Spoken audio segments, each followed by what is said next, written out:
പലപ്പോഴും ഡെയിലി ഒന്നോ രണ്ടോ തവണയൊക്കെ തുമ്മുന്ന ആൾക്കാരുണ്ട്. ഇതൊരിക്കലും അലർജി കൊണ്ടുള്ളതല്ല, മറിച്ച് നമ്മൾ വല്ലപ്പോഴും ഇങ്ങനെ തുമ്മുന്നത് കൊണ്ട് എന്തെങ്കിലും ഗുണങ്ങളുണ്ടോ?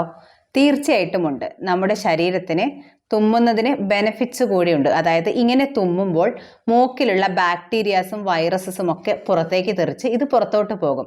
അപ്പോൾ ഇത് നമ്മുടെ ശരീരത്തിൻ്റെ നല്ലൊരു മെക്കാനിസം, അതായത് ഒരു പ്രതിരോധ പ്രവർത്തനം കൂടിയാണ്. പക്ഷേ ഇത് അലർജി കൊണ്ടായിരിക്കുമ്പോഴാണ് നമുക്ക് കണ്ടിന്യൂസ് സ്നീസിങ് വന്നിട്ട് ബുദ്ധിമുട്ടുണ്ടാക്കുന്നത്. എന്നാൽ ദിവസേന ഒരു 3-4 തവണയൊക്കെ തുമ്മി എന്ന് കരുതി, അതായത് വല്ലപ്പോഴുമായിരിക്കും ഇങ്ങനെ തുമ്മൽ വരുന്നത്. ഇങ്ങനെ വല്ലപ്പോഴും തുമ്മി എന്ന് കരുതി അതൊരിക്കലും നമ്മൾ ചികിത്സിക്കേണ്ട കാര്യമില്ല. അതല്ലെങ്കിൽ ഇത് അലർജിയുടെ ഭാഗമായിട്ടാണെന്ന് കരുതാനാവില്ല.